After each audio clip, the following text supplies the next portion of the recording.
Salam sejahtera dan bertemu kembali di channel saya. 662 warga asing ditahan dalam operasi bersepadu yang dijalankan oleh JIM Selangor bersama agensi-agensi lain. Okey, kepada anda yang belum subscribe channel saya, jangan lupa untuk tekan butang subscribe channel saya untuk mendapatkan info-info yang akan saya update. Okey, pada 25 September, okey, JIM Selangor bersama agensi lain seperti Polis, Pasukan Gerakan Udara, APMM, Majlis Bandaraya Diraja Kelang, JPN telah membuat satu operasi bersepadu di kawasan perindustrian Pulau Indah, Pelabuhan Kelang.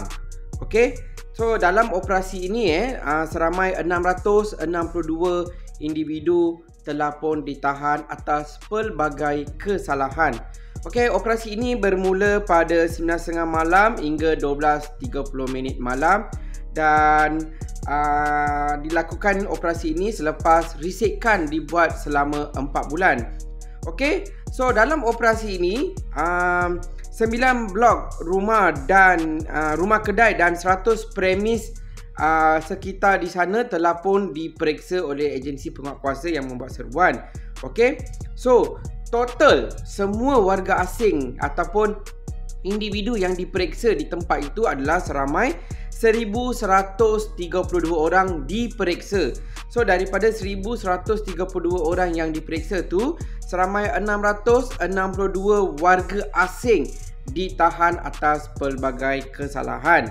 Iaitu daripada 662 orang ni, 643 adalah lelaki, 19 adalah perempuan yang berusia antara 16 hingga 80 tahun. 80 tahun ni dah pangkat datuk-datuk lah Okey, butiran tangkapan ataupun pecahan warga negara asing yang ditahan adalah paling ramai adalah warga negara Bangladesh iaitu 545 orang. Lepas tu Myanmar 36 orang, Pakistan 35 orang, Nepal 24 orang, India 10 orang dan Indonesia seramai 9 orang. So ini adalah pecahan warga negara yang ditahan dalam operasi berkenaan. Okey. So macam biasalah masa operasi ini dilakukan, ada yang cuba melarikan diri dan antara cubaan-cubaan yang dilakukan oleh warga asing ni lah kan, ada yang terjun dari tingkat 3 daripada bangunan tu tingkat 3 diterjun. Okey, ada yang sanggup berendam dalam kolam saluran kumbahan, merendam, menyorok.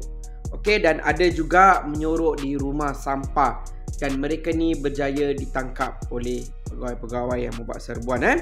So antara penemuan-penemuan lain yang dijumpai di dalam kawasan operasi ini adalah pusat pelacuran di tingkat 3 bangunan. Ada pusat pelacuran lagi dekat sini.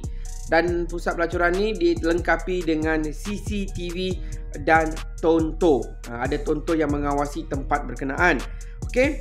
So terdapat 13 bilik berhawa dingin di kawasan berkenaan dan pelacur yang dikenal pasti adalah daripada warga negara Indonesia, Vietnam dan Myanmar, dan mereka ni dikenakan bayaran sebanyak RM150 hingga RM300 untuk perkhidmatan seks lah.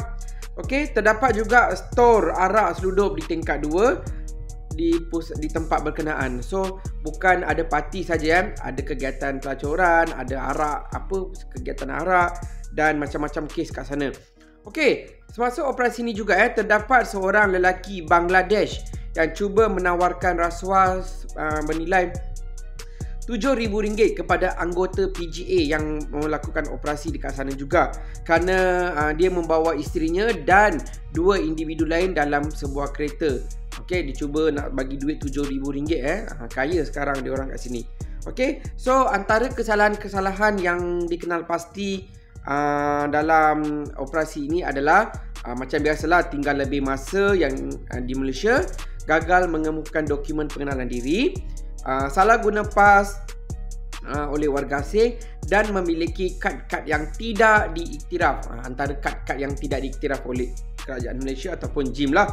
Okey, so ada juga majikan yang memberi kerjasama Apabila pekerja mereka ditangkap, mereka segera adil membawa pasport-pasport yang disimpan majikan untuk diberikan kepada pegawai penguatkuasa untuk semakkan. Okey, kalau teratur mereka akan dilepaskanlah. Sebab kadang-kadang pasport-pasport ni disimpan oleh majikan. Okey, jadi kesemua mereka ni dibawa ke depo immigration Semenyih untuk tindakan lanjut. Okey, so kepada anda warga asing yang berada di luar sana, kalau dah kosong sila sedar diri dan balik ke negara asal dengan selamat.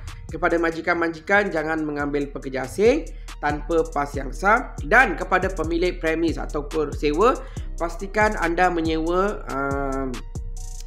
kalau nak sewakan premis anda ataupun rumah anda kepada warga asing yang mempunyai pas yang sah dikeluarkan immigration. Atau kalau kamu tak pasti, kamu boleh buat semakan dengan pejabat immigration terlebih dahulu. Okey, so itu saja daripada saya. Jangan lupa untuk kongsikan video ni kepada kawan-kawan dan kita jumpa lagi di video akan datang. Terima kasih.